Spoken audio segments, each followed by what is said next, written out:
আসসালামু আলাইকুম রহমতুল্লাহি ওবরকাত।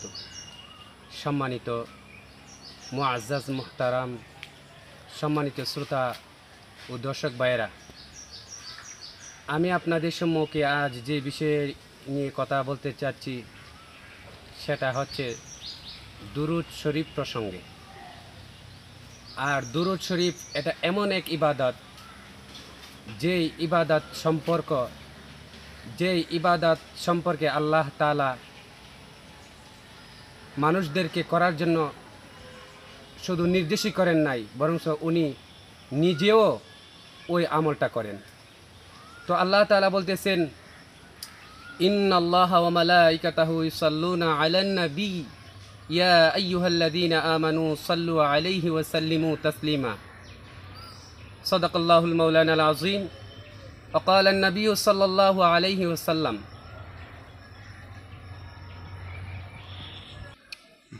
من صلى علي واحدة صلى الله عليه عشرا। তো ভাই, আল্লাহ তাআলা বলতেছেন যে ইন্নাল্লাহা ওয়া মালাইকাতাহু ইউসাল্লুনা আলান নবী, নিশ্চয় আল্লাহ তাআলা এবং তার ফেরেশতাগণ নবী করিম সাল্লাল্লাহু আলাইহি সাল্লামের উপর দুরূদ শরীফ পাঠ করেন। শুধু দুরূদ শরীফ পাঠ করেন বিষয়টা এমনই না। দুরূদ শরীফ পাঠ করে আল্লাহ তাআলা তার বান্দা বান্দীদেরকে উৎসাহিত করেছেন এবং আদেশও দিয়েছেন যে ইয়া আইয়ুহাল্লাযীনা আমানু, হে ঈমানদারগণ, সাল্লু আলাইহি ওয়া সাল্লিমু তাসলিমা, তোমরাও আমার নবীর উপর দুরূদ শরীফ পাঠ করো এবং সালাম প্রেরণ করো। তো দেখেন, এখানে আল্লাহ তাআলা দুরূদ শরীফ নিজে পাঠ করেন ওনার হাবিবের প্রতি। তো আমরা আল্লাহ তাআলা যত বিধিবিধান, যত হুকুম আহকামের আদেশ করেছেন, কোনো বিধিবিধান, কোনো হুকুম আহকাম আল্লাহ তাআলা পালন করেন নাই। যেরকমভাবে 5 ওয়াক্ত নামাজের আল্লাহ তাআলা আমাদেরকে আদেশ করেছেন, উনি কিন্তু নামাজ পড়েন নাই। হজ করার জন্য আল্লাহ আদেশ করেছেন, উনি নিজে হজ করেন নাই। রোজা রাখার জন্য আমাদেরকে আদেশ করেছেন, উনি রোজা রাখেন নাই। ঠিক তদ্রূপ প্রত্যেকটা সৎ কাজের জন্য আমাদেরকে আদেশ করেছেন, উনি কোনো সৎ কাজ করেন নাই, উনি কোনো ইবাদতমূলক কাজ করেন নাই। শুধু একটা ইবাদত, একটা কাজ আছে, যেই কাজটা হচ্ছে দুরূদ শরীফ। উনি দুরূদ শরীফ ওনার হাবিবের প্রতি সর্বদাই পাঠ করতেছেন। তো শুধু দুরূদ শরীফ পাঠ করেন তো বিষয়টা এমনও নাই উনি ওনার বান্দাদেরকে, আবার সব বান্দা না, বিশেষ বিশেষ বান্দা যারা আছে, আল্লাহ তাআলা বলতেছেন ইয়া আইয়ুহাল্লাযীনা আমানু, হে ঈমানদারগণ। আল্লাহ তাআলা ঈমানদারদেরকে সম্বোধন করে বলতেছেন, হে ঈমানদারগণ, সাল্লু আলাইহি ওয়া সাল্লিমু তাসলিমা, তোমরাও আমার হাবিবের প্রতি কি করো? দুরূদ শরীফ পাঠ করো এবং সালাম প্রেরণ করো। দেখেন, আমরা দুনিয়াতে দেখেছি যে একটা অনুষ্ঠান করলে আমাদের বন্ধুবান্ধব এবং যারা খাস লোক আছে তাদেরকে বিশেষভাবে কিন্তু আমরা আপ্যায়ন করার চেষ্টা করি। তো আল্লাহ তাআলা বিশেষভাবে যারা ইমানদার আছে তাদেরকে বিশেষভাবে দাওয়াত দিচ্ছেন, বিশেষভাবে অর্ডার দিয়েছেন যে হে ইমানদারগণ, তোমরা আমার হাবিবের উপর দুরূদ এবং সালাম প্রেরণ করো। তো দুরূদ এবং সালামের অনেক ফজিলত অনেক। এই ফজিলত শেষ করা কোনো মানুষের পক্ষে সম্ভব না। আমি তো দূরের কথা, কোনো মানুষের পক্ষে এই ফজিলত আলোচনা করে শেষ করা সম্ভব না।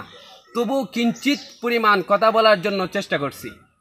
নবী করিম সাল্লাল্লাহু আলাইহি সাল্লাম বললেন, মান সাল্লা আলাইয়া ওয়াহিদাতান, যে ব্যক্তি আমার উপর একবার দুরূদ শরীফ পাঠ করে, সাল্লাল্লাহু আলাইহি আশারা, আল্লাহ তাআলা তার প্রতি 10 বার 10টি রহমত বর্ষণ করেন।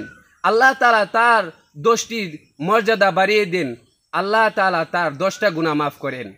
তো দুরূদ শরীফের এত ফজিলত, যদি আমরা এই কোনো একটা জিনিসের ফজিলত সম্পর্কে, কোনো একটা জিনিসের গুরুত্ব সম্পর্কে না জানি, তাহলে ওই কাজটি করার আমাদের কিন্তু মনে চাই না।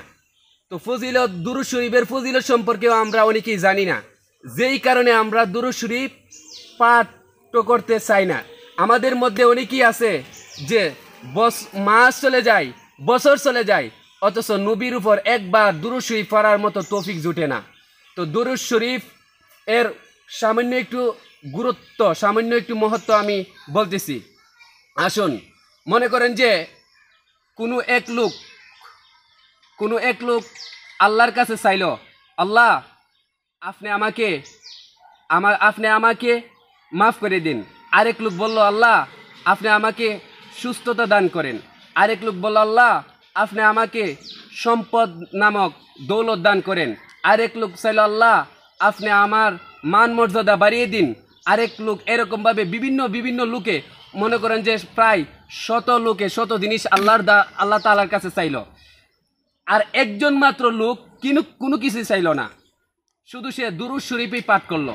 তো দুরূদ শরীফ পাঠ করলো, তখন আল্লাহ তাআলা ফেরেশতাদেরকে জিজ্ঞেস করে, হে ফেরেশতারা দেখো চান ওই সমস্ত লোক 100 লোকে কি চাই? তখন ফেরেশতারা বলে, আল্লাহ 100 লোকে আপনার দ্বারা 100 রকমের জিনিস চাইতেছে। তখন আল্লাহ তাআলা 100 লোকরে দিতে পারে, নাও দিতে পারে, এটা আল্লাহ তাআলার ইচ্ছা। তখন আল্লাহ তাআলা বলে, ও ফেরেশতারা দেখো ওই লোকে কি পাঠ করতেছে? বলে, আল্লাহ ওই লোকে তো দুরূদ শরীফ পাঠ করতেছে। বলে, সে কি চাই? সে কোনো কিছু চাই না, সে শুধু দুরূদ শরীফ পাঠ করতেছে। তো তখন আল্লাহ তাআলা বলতেছে, ও ফেরেশতারা 100 লোকে যা চাই, আর ওই লোকেদের শুধু দুরূদ শরীফ পাঠ করে, ওই লোকের দুরূদ শরীফের উসিলায় ওই 100 লোকের যা প্রয়োজন ওই লোককে আপনি তা দান করিয়া দিন। ফেরেশতারা আল্লাহ তাআলার কাছে এইভাবে বলে। তখন আল্লাহ তাআলা বলেন, যাও আমি ওই লোককে সব কিছু দিয়ে দিলাম। দেখেন, একটা লোক কোনো কিছু চাইলো না, কোনো কিছু কামনা করলো না, কোনো কিছু বললো না, কোনো কিছুর আকাঙ্ক্ষা পোষণ করলো না, তবুও শত জিনিস চাইয়া পাইলো কিংবা না পাইলো। কিন্তু এক লোক না চাইয়াও পাইলো। পাওয়ার কারণ কি? একমাত্র দুরূদ শরীফ। যদি কেউ দুরূদ শরীফ না পড়ে, যদি কেউ দুরূদ শরীফ জীবনে দুরূদ শরীফ একবারও না পড়ে, তাহলে সে 5 ওয়াক্ত নামাজ, যেরকমভাবে হজ না করলে, যেরকমভাবে রোজা না রাখলে